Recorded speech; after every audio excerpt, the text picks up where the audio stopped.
Sí, Sí, sí sí, se sí. ve bien. Perfecto. Entonces, la clase 8 es equipamiento y servicios urbanos básicos. Originalmente, como les estaba diciendo al principio, esta clase la daba un arquitecto conocido nuestro que trabaja mucho en el Ministerio de Planificación, se llama Hugo Bersanker. Él en este momento está disfrutando de un viaje a Barcelona, así que supongo que no nos va a estar extrañando, o espero que sí. Pero nada, nosotros tomamos la clase y la vamos a dar conjuntamente con Andrés.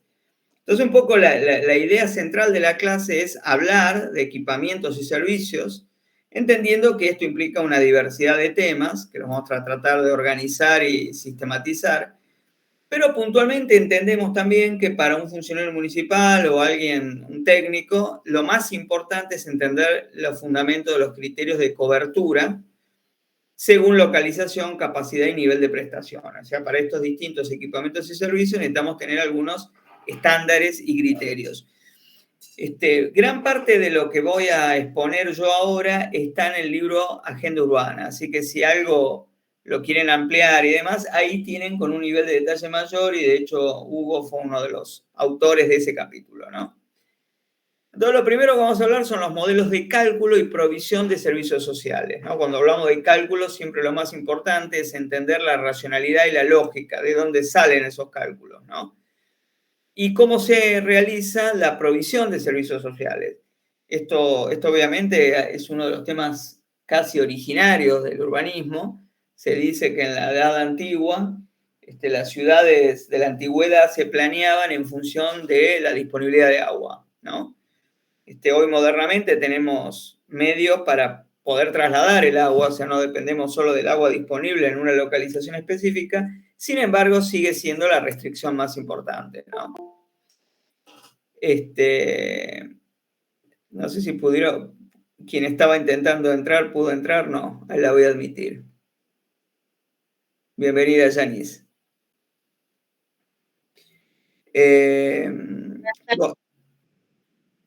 Bueno, entonces primero vamos a arrancar con los modelos de cálculo y provisión de servicios sociales, después vamos a hablar de los indicadores cuantitativos y los métodos de análisis locacional. Acá lo vamos a vincular un poco con otro tema central, que es el tema de las teorías urbanas. Es decir, cuando uno plantea el desarrollo, la provisión de un determinado equipamiento, una determinada infraestructura, no podemos separarla de cuál es la teoría de la cual nosotros estamos fundamentando ese cálculo, ¿no?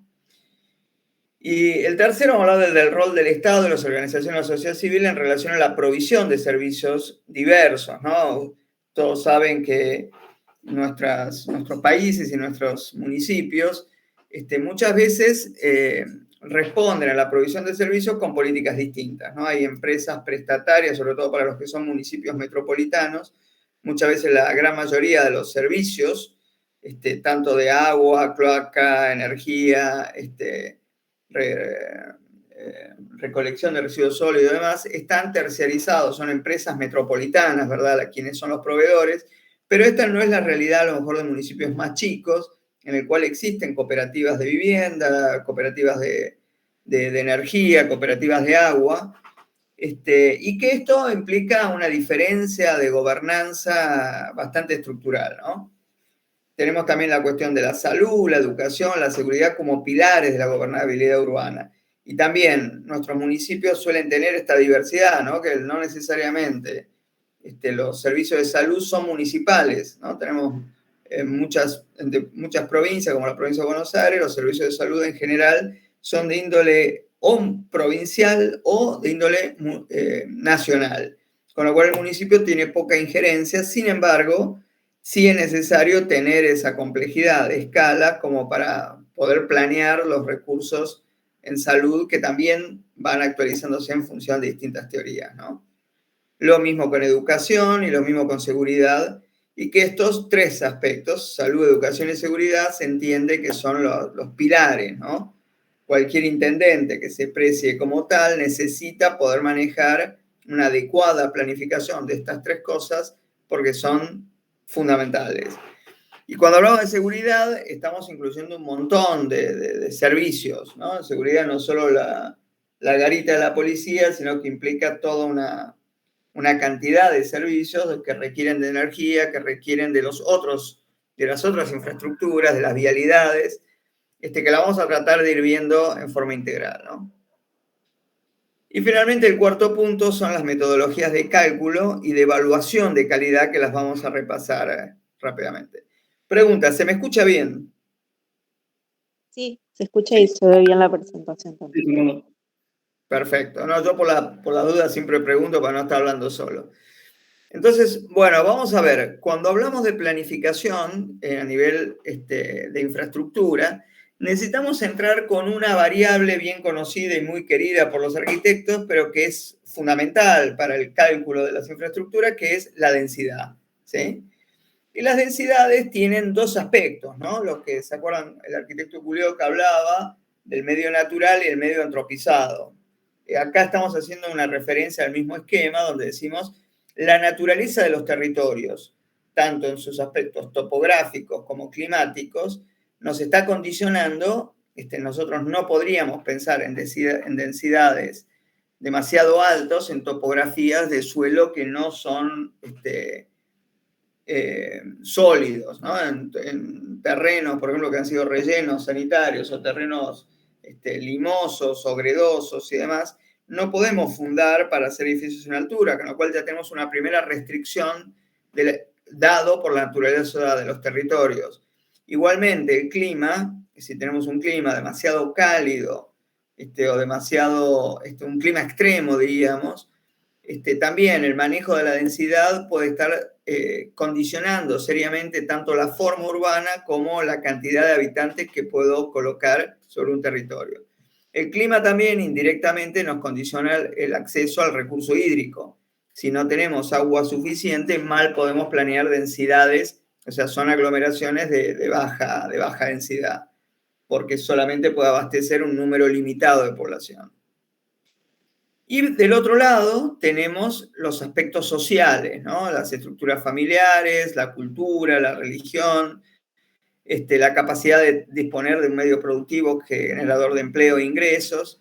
Y un poco cosiendo estos dos está lo que llamamos la subdivisión de suelos, que para algunos teóricos la subdivisión de suelos es el punto de encuentro entre la naturaleza de los territorios y la naturaleza de la sociedad, ¿no? Porque nosotros solamente viendo un mapa de subdivisión de suelo podemos reconocer muchísimas cosas de la sociedad desde el punto de vista de desigualdad, desde el punto de vista de esquemas productivos, aglomeración frente a ruralidad, etcétera, etcétera. Y que a partir de esta subdivisión del suelo podemos reconocer estas tres cuestiones: los edificios implantados, los usos y finalmente las infraestructuras, ¿no? Porque nosotros podríamos tener edificios, podríamos tener uso de suelos diferenciados, en tanto nos manejamos con bajas densidades, que el propio medio natural puede resolver los problemas tanto de provisión de agua, como ocurre en muchas localidades pequeñas que no disponen de una red de distribución de agua, sino que se toman de vertientes naturales. E igualmente una baja densidad puede resolver la cuestión de los efluentes cloacales, en términos naturales, si me permiten. Ahora, cuando esta densidad ya comienza a tener una densidad de aglomerado urbano, llámese seguro por encima de los 50 o 100 habitantes por hectárea, definitivamente necesitamos infraestructura, porque el no tener infraestructura nos llevaría a una complejidad mucho mayor de contaminación del medio natural y por ende no uso, ¿sí? Es decir, que cuando introducimos esta variable de la infraestructura es cuando ya definitivamente la propia infraestructura, vial, de redes, etcétera, nos empieza a condicionar la estructura urbana. Es decir, tenemos estructura urbana cuando se da esta acumulación de subdivisión de suelo, edificios, usos asignados, no aleatorios, sino reglados, y la infraestructura estructurando y creando una estructura ya de un aglomerado. Ahora, cuando esta estructura urbana comienza ya a estar definida por la infraestructura, tenemos las densidades, y estas densidades nos permiten hacer una proyección de población futura. Es decir, cuando un municipio tiene la infraestructura definida en sus aspectos básicos, la estructura urbana resuelta en cualquiera de sus formas, una densidad asignada y validada en función de esa infraestructura, que es lo que puede soportar, recién ahí puede proyectarse en términos de una población futura y esto da lugar a que esa población futura se pueda planificar, se pueda organizar y justamente en función de la población futura se puede prever cuál va a ser la infraestructura demandada para poder seguir sosteniendo esa estructura urbana, ¿no?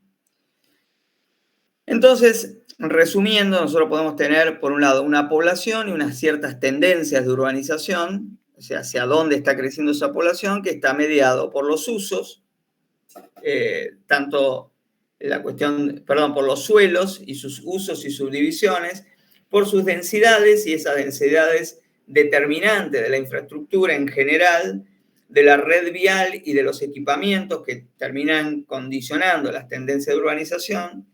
Estos usos definen condiciones de vida y posibilidades de generación de ingresos, ¿no? Y esta frase, ¿no? La regulación de la densidad está definida por los usos del suelo y el proceso de subdivisión de acuerdo a la ley.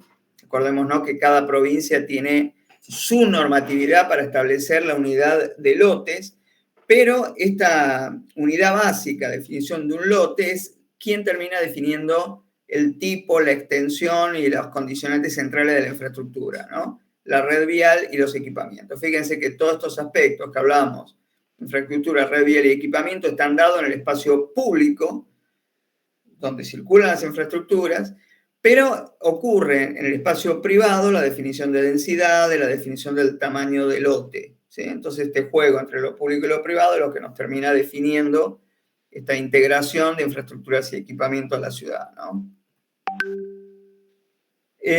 Ahora bien, ¿sobre qué elementos fundamentamos todas estas decisiones? Las fundamentamos en términos de lo que llamamos teorías urbanas, ¿no? Esto creo que lo vimos un poco en la primera parte, pero decíamos que hay como tres formas o tres perspectivas de mirar la ciudad. Una es como una economía de mercado donde la ciudad se estructura a partir de un lugar central, es decir, que el centro urbano concentra las densidades más altas, es decir, donde están todas las infraestructuras o los radios antiguos, y que esto se vincula con el costo del suelo, y que aquellas actividades que consumen suelo como industria o desarrollos residenciales de baja densidad naturalmente tienden a localizarse fuera de la ciudad. O sea, la ciudad se va conformando por anillos concéntricos. Una segunda teoría, la que llamamos de ecología urbana, donde ya no es tanto el costo del suelo el condicionante, sino que son las preferencias de las clases sociales.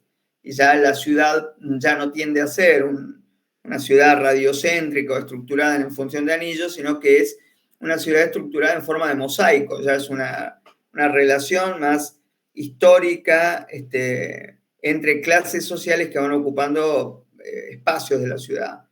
La tercera teoría que nosotros usamos en general en planeamiento, pero que tiene una directa vinculación con la planeación de las infraestructuras, son las así llamadas teorías del materialismo histórico, ¿no? Donde decimos que las densidades y los usos dependen de un plan maestro que es trazado por el Estado, el cual, según los periodos históricos, tienden a beneficiar siempre a las clases dominantes, ¿no? Esta es la imagen de la ciudad planificada, pero al mismo tiempo planificada en función de determinados intereses, ¿sí? Donde cuestiones como las que va a hablar Andrés hoy, de barrios populares y demás, tienden a ser soslayadas porque son producto de la, así entre comillas, espontaneidad. Entonces, según la mirada teórica que nosotros tengamos, también podemos adherir a determinadas escuelas de planeación de infraestructura. Esto, para quienes trabajan en municipios y demás, es frecuente que, dependiendo con el ingeniero que les toca trabajar, puede tener una mirada muy de economía de mercado que va a observar la lógica de llevar adelante una obra de infraestructura según el costo del suelo al cual está sirviendo y según la lógica de rentabilidad y de impacto de esa infraestructura, o quien abreva en términos de teoría de la ecología urbana, en el sentido de que, bueno, para determinados barrios es viable realizar todo tipo de infraestructura, no así en otros, se cae en una cuestión clasista. Y si lo miramos desde el punto de vista de la teoría del materialismo histórico, lo vamos a ver en términos del Estado supuestamente llevando la infraestructura como un bien común, pero en general también muy cuestionada o muy interpelada por esta teoría en función de cuál es la racionalidad de, por ejemplo, realizar una gran obra de infraestructura como una autopista o un anillo de circunvalación, cuando en el fondo beneficia a un porcentaje menor de población que se desplaza en auto y no se realizan otro tipo de obras como las ciclovías o otro tipo de infraestructura que beneficia a una enorme mayoría, ¿no? No es mi intención, esto da para mucho, pero es simplemente plantear desde qué ángulos nosotros podemos analizar las teorías para a partir de ahí extraer conclusiones en términos de planificación de infraestructura. Bueno, así como están estas teorías, también están los modelos de centros múltiples, donde se plantean que esta estructura urbana se produce al integrarse varios centros con diferentes funciones. O sea, les quiero decir, no es solamente estas tres teorías puras, sino que existen posibilidades de articulación como esta, ¿no? De Harris y Ullman, que ellos lo que hablan es que puede darse la teoría del lugar central, pero vinculando múltiples centros. Esto es una teoría muy importante, sobre todo cuando hablamos de ciudades metropolitanas, ¿no? Bueno, y acá sí quería llegar al punto troncal, que es, nosotros cuando hablamos de infraestructura, todo lo que estuvimos refiriéndonos a las tareas de diagnóstico son fundamentales, porque las infraestructuras nosotros podemos pensar en una lógica racional, pero toda infraestructura necesita lo que llamamos un análisis de factibilidad. Es decir, no solo ver en qué situación se encuentra la ciudad, sea por déficit o por disponibilidad de infraestructura, sino que nuestro modelo territorial deseado, como lo llamamos, o sea, la imagen de la ciudad que nosotros entendemos que es lo óptimo, para ser realizable a partir de infraestructura necesitamos estos elementos, ¿no? Por un lado, la división en un plan de obras públicas, un plan de espacios públicos, un plan de espacios verdes y arbolados públicos, y cuestiones, a ver, esperen que me salgo un momentito para hacer entrar a...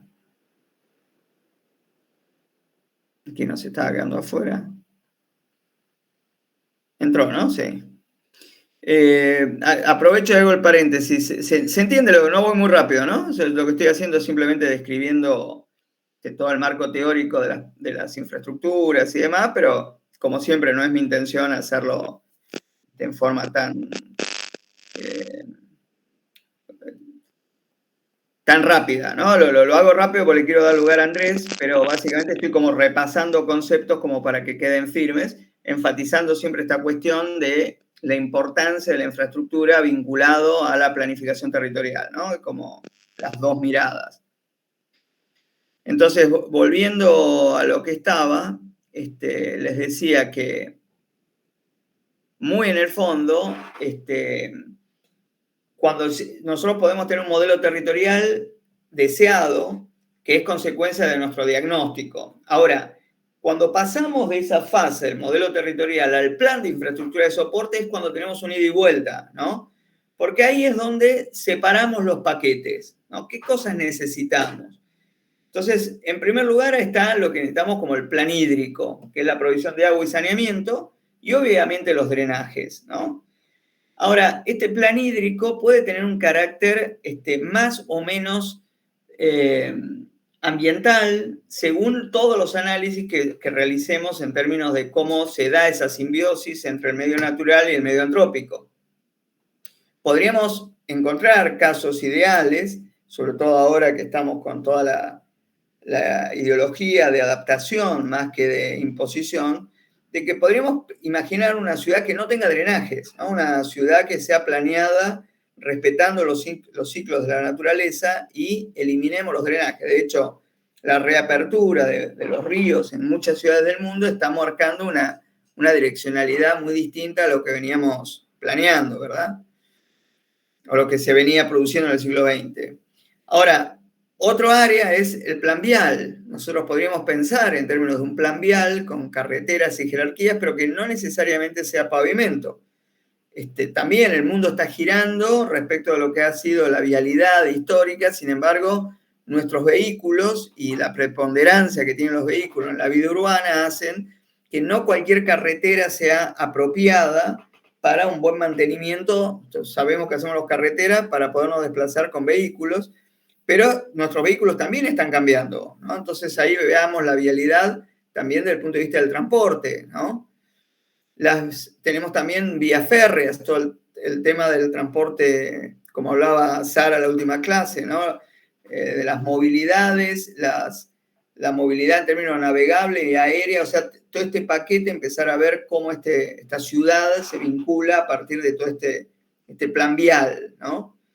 El plan energético, sabiendo también que está transformándose, la cuestión de electricidad y gas tradicional y las tecnologías verdes en general, toda la generación de energía no convencional, muy importante. Muchas veces en planeación, hace poco tuvimos, no sé si ustedes tuvieron todo un conversatorio sobre este tema de la reconversión energética, es un tema fundamental, no solo por sus efectos en la emisión de gases, sino también por el agotamiento de recursos y la necesidad de reconversión de la matriz energética, y es un tema de urbanismo muy importante.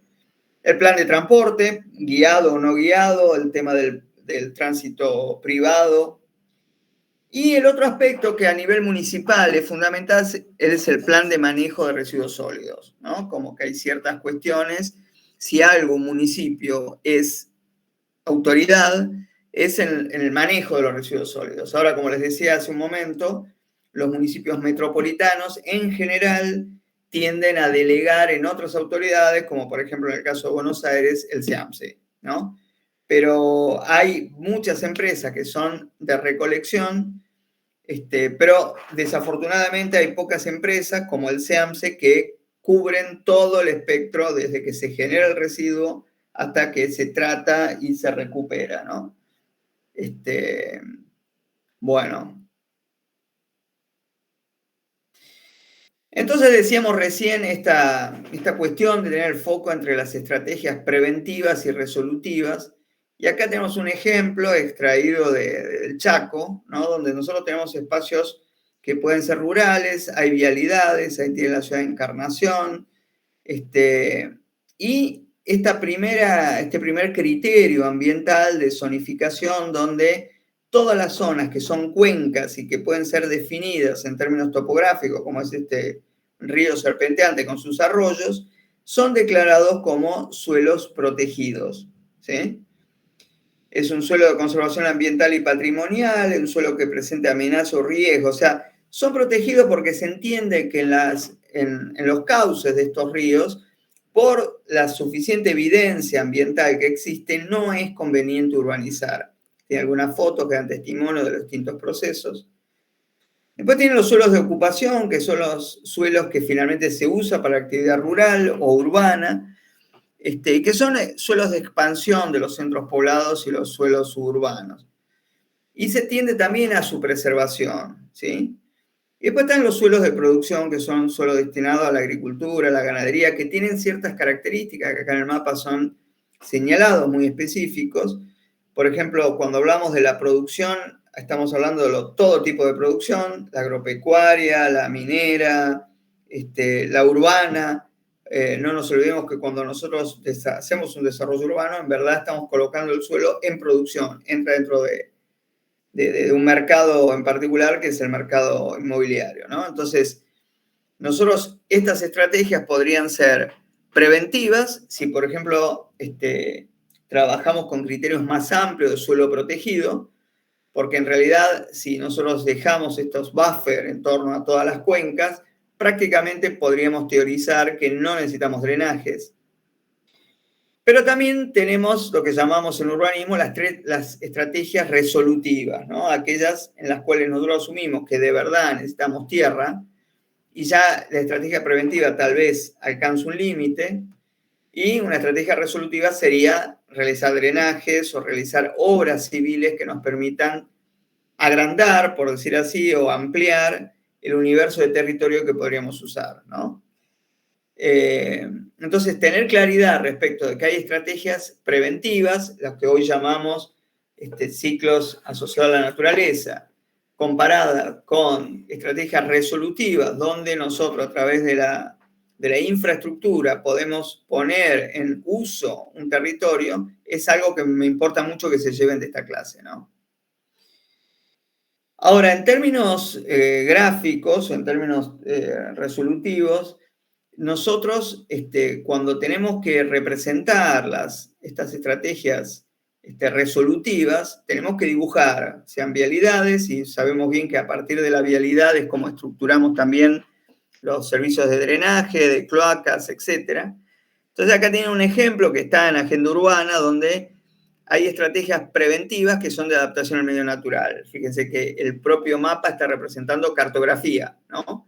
Y es usual que en los planos de infraestructura estén presentes las topografías, porque la topografía es determinante, ¿no? Y los cursos de agua, por supuesto.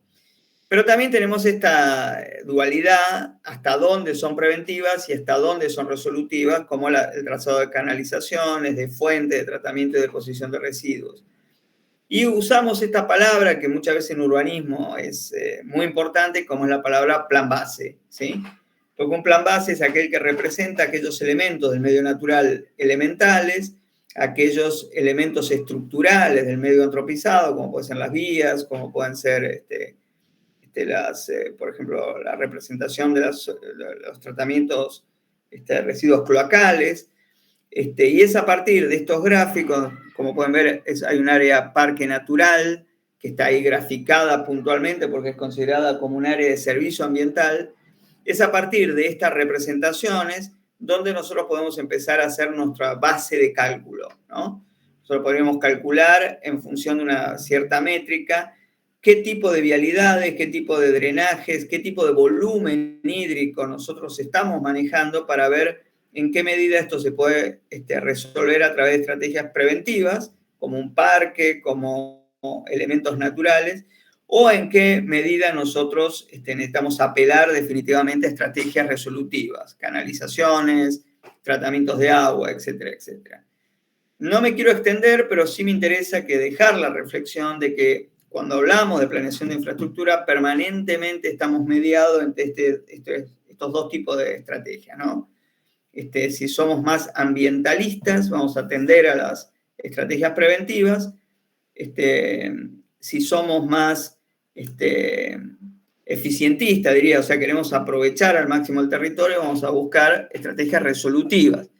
También esto tiene que ver mucho con el perfil profesional, ¿no? Los arquitectos en general nos orientamos a las estrategias preventivas, como más de adaptación al medio natural, y los ingenieros a las resolutivas, porque hace al ADN de su propia profesión resolver dificultades o problemas.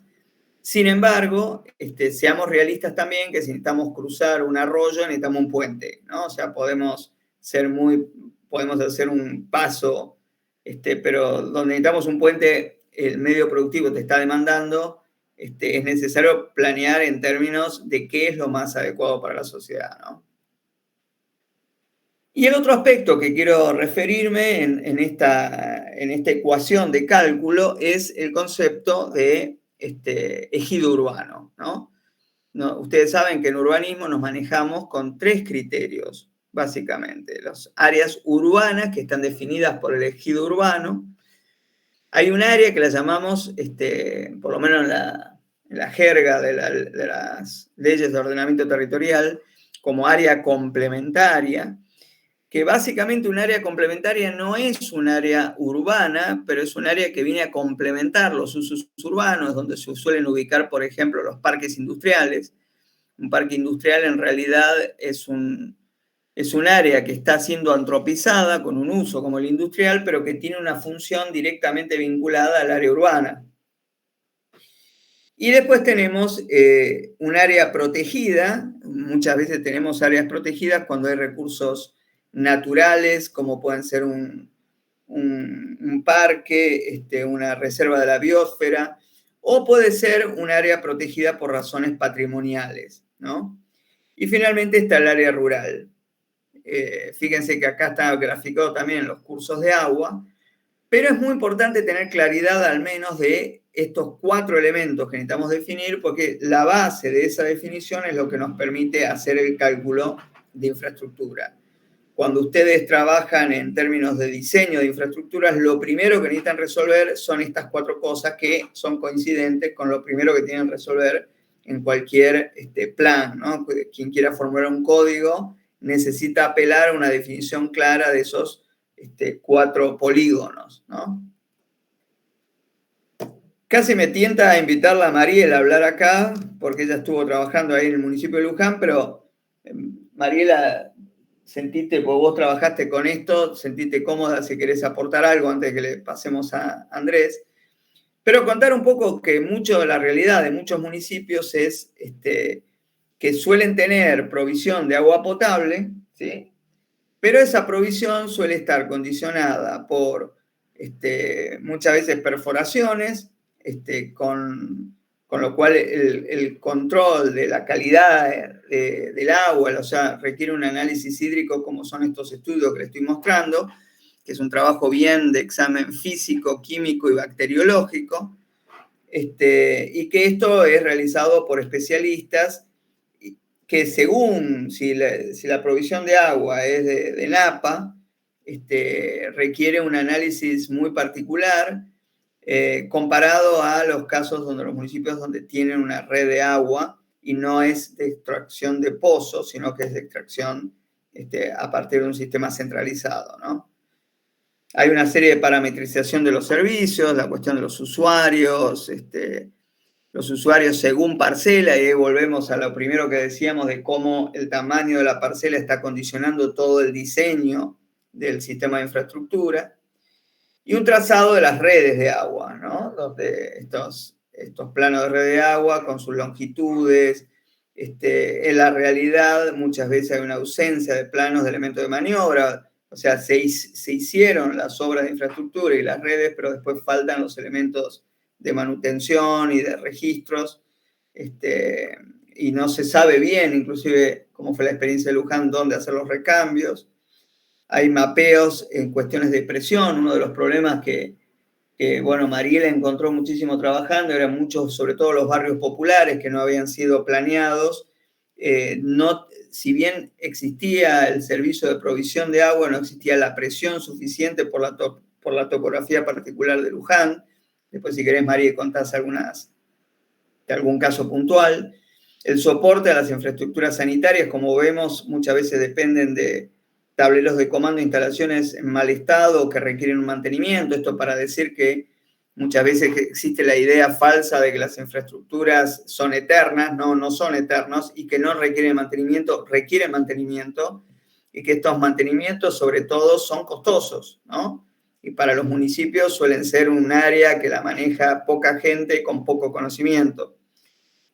Lo mismo el tema de las plantas de tratamiento uno de los déficits en general municipales es la ausencia de cloacas, porque no es casual, porque justamente cloacas es de los servicios más costosos, no solo de proveer, sino también de mantener, y todas las plantas de tratamiento suelen llenarse muy rápidamente, a lo mejor son proyectados para una cantidad de años y después no se vuelve a invertir, en general hasta se requieren financiamiento seguro a nivel nacional, es difícil que un municipio pueda llevar adelante una planta de tratamiento, pero bueno, estos son los temas a conocer.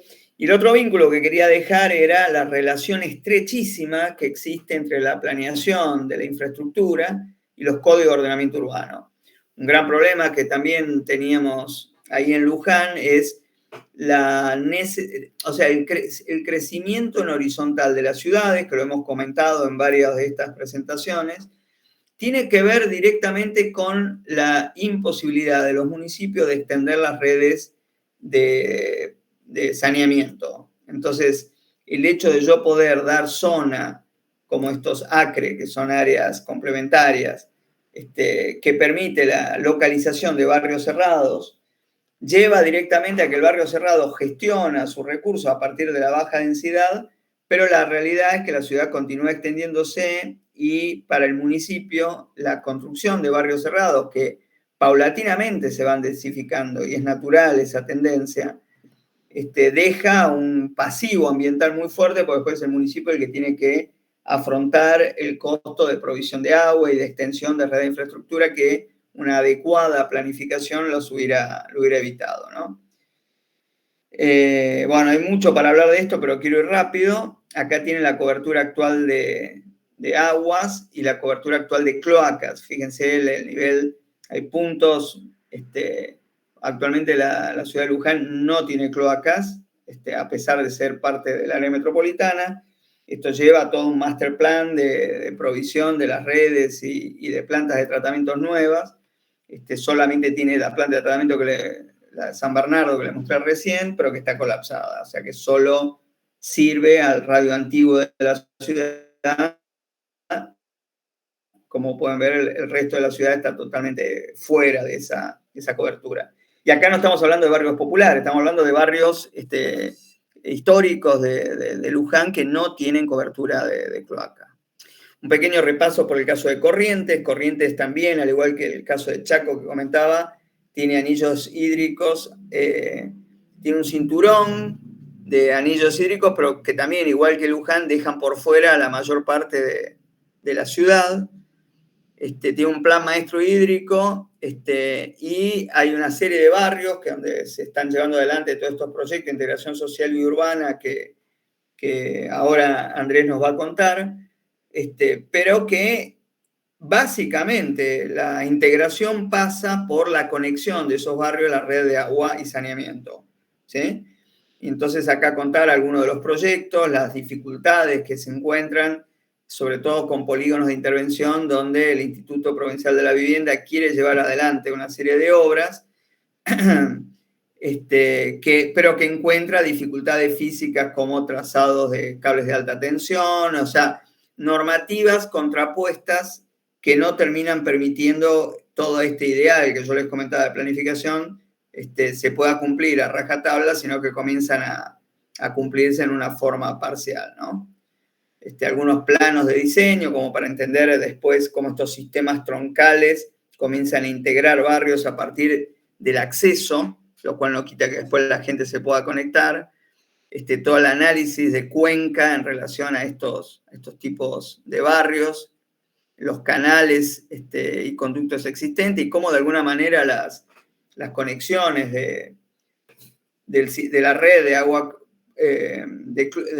tanto de cloacas como de provisión de agua, empiezan a funcionar como la estructura realmente de la ciudad, ¿no? Bueno, cómo las obras van llevándose a cabo en distintos periodos. Y yo quería parar acá porque lo demás es continúa con la densidad, pero lo vamos a ver en clases siguientes, ¿no? Quería preguntar, antes de pasarle a Andrés la palabra,